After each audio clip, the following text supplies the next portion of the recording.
મિત્રો અત્યારે આપણે આવી ગયા છે રૂમ પર અને આજે બનાવીશું દાળ. દાળ તો પેલી બી છે ને કે લે બે લે. Hello my dear friends, good morning બધાને અને જય જોહાર બધાને.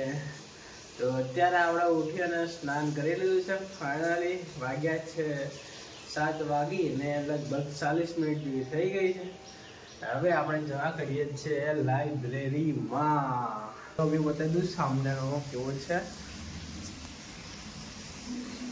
તો નરેશભાઈ આવી ગયા છે, ઓફિસ ઉપર ગયા હતા. હાય હાય હાય હાય મિત્રો, નરેશભાઈ ગયા હતા ઓફિસ ઉપર અત્યારે.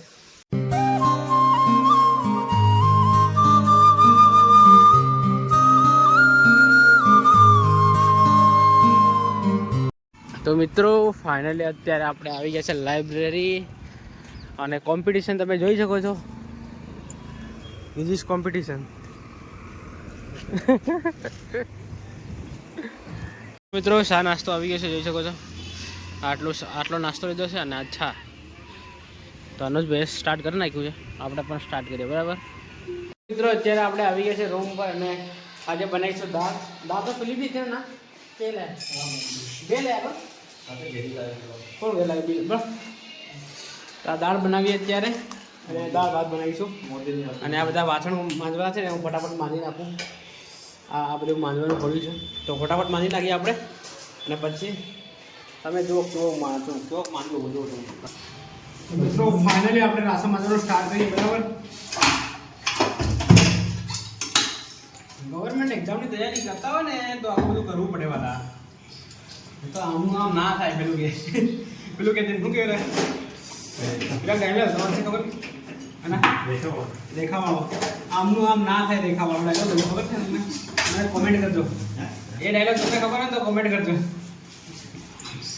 આવું બધું આવડવું જોઈએ. ઘરેથી નીકળો ગવર્મેન્ટ એક્ઝામની તૈયારી કરવા માટે બહાર તો ડિસાઈડ કરી લેવાનું કે ભાઈ આવું બધું કરવું પડે. રાતે નક્કી કરી નીકળજો, નહીં તો આમનું આમ ના થાય. રેખા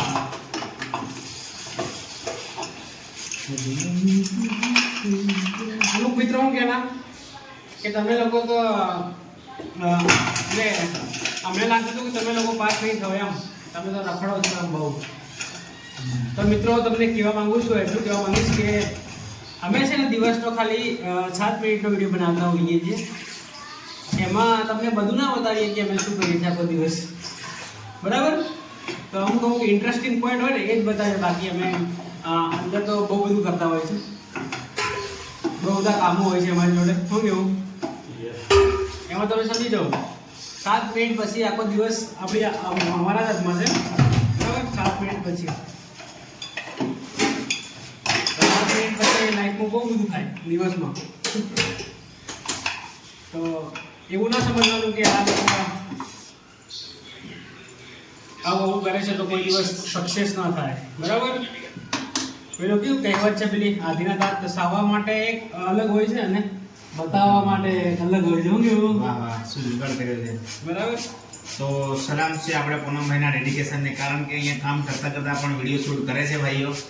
આટલી બધી મહેનત કરવા છતાં તમે લોકો સપોર્ટ કરતા નથી પૂનમભાઈને. તો હવે તમારે ઢાંકણામાં પાણી લઈને ડૂબી જવું જોઈએ. અને બીજું તો શું કહું, ના હું મહેનત કરું છું. સપોર્ટ કરો પૂનમભાઈને યાર. હવે બીજું કંઈ કહેવા જેવું નથી બરાબર. લાઈફમાં બે કામ હોવા જરૂરી, બે બિઝનેસ હોવા જરૂરી છે. શું કેવું? એક તો ગવર્મેન્ટ એક્ઝામ, એક તો ગવર્મેન્ટ નોકરી અને એક સેલ જે આપણને પસંદ હોય, જે આપણને પસંદ હોય, જેમાં આપણને મજા આવતો હોય બરાબર. તો મને યુટ્યુબમાં મજા આવે છે, વિડીયો બનાવવામાં મજા આવે છે, બ્લોગ બનાવવામાં મજા આવે છે. મેં હમણાં વિચાર્યું કે 2 અઠવાડિયા પહેલા કે હવે બ્લોગ નથી બનાવવા મારે, પણ યાર આખો દિવસ મોટા બે કહેવા આવ્યો ને કે યાર વિડીયો બનાવો. હા, વિડીયો તો બનાવવો જ પડશે આમ. અને પછી એ દિવસનો વિડીયો ક્યારે અપલોડ કરવો? રાત્રે 10 વાગે, સાંજે 10 વાગે. અમને શાકભાજી બનાવવાનો બહુ શોખ છે. આપણે જમવાનું બનાવવાનું. આનો જ લઈ દે કે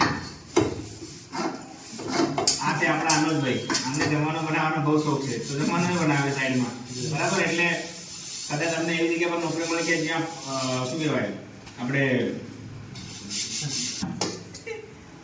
ઓકે, તો બસ કેવું યાર હવે.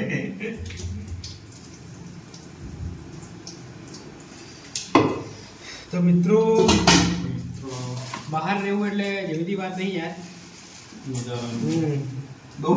બહુ સ્ટ્રગલ કરવી પડે છે. અહીંયા તડકો લાગે છે યાર. દર મહિને અહીંયા ઓછામાં ઓછા 4 થી 5 હજાર રૂપિયા પર પર્સન હોવા જોઈએ, ત્યારે અહીંયા સ્ટ્રગલ થાય. શું કેવું ગાંધીનગર પર? એ તો મિનિમમ. આપણે ભાડું નથી આપતા તોય ભાડું આપતા હોય ને તો 15 તો ગણી ચાલવાનું. 15,000 તો ભરવાના જ. આ લોકો પીજીમાં રહેતા હોય ને તો એમને ખબર છે કે દર મહિને છે ને 7 થી 8 હજાર રૂપિયા તો પીજીમાં આપવા પડતા હોય છે, અને બીજા વાપરવાના એટલે 15,000 રૂપિયા આ ઉપરનું કાપડ જોઈ.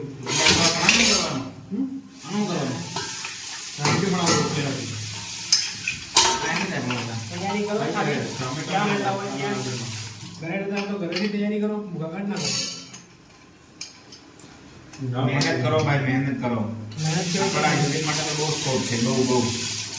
મહેનત છે કઈ નથી. હું કેવું મહેનત કરવી પડેગી યાર, મહેનત વગર કઈ જ નથી. બધા કઈ કર્મ તો કરવું પડશે મિત્રો.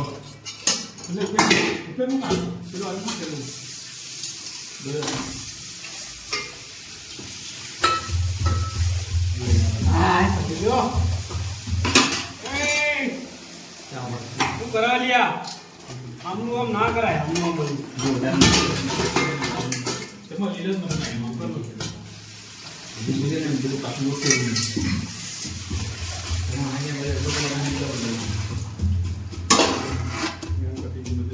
તો મિત્રો ફાઇનલી દાળ બની ગઈ છે અત્યારે. અનુજભાઈએ બનાવી એટલે જોરદાર જ હોય ભાઈ. અને ભાત પણ આવી ગયા છે અત્યારે, જોઈ શકો છો. તો મિત્રો હવે આપણે જમી લઈએ અને આ બ્લોગને આપણે અહીંયા એન્ડ કરવા જઈ રહ્યા છે. અને આવા જ બ્લોગ તમે જોવા માંગતા હોય તો આપણે ચેનલને લાઈક, શેર અને સબસ્ક્રાઈબ કરી દો. અને ખાસ મિત્રો તમને કંઈ બી ખોટું લાગ્યું એ બ્લોગમાં તો માફ કરજો, અને આવી જ રીતે સપોર્ટ કરો. સમજીને માફ કરી દેજો. હા, નાના ભાઈ સમજી અને માફ કરી દેજો, બરાબર. અને આવા જ બ્લોગ જોવા માટે આપણે ચેનલને લાઈક કરી દેજો. અને તમે બહુ બધો સપોર્ટ આપી રહ્યા છો અને આવી જ રીતે આપતા રહો. Thank you for watching. By.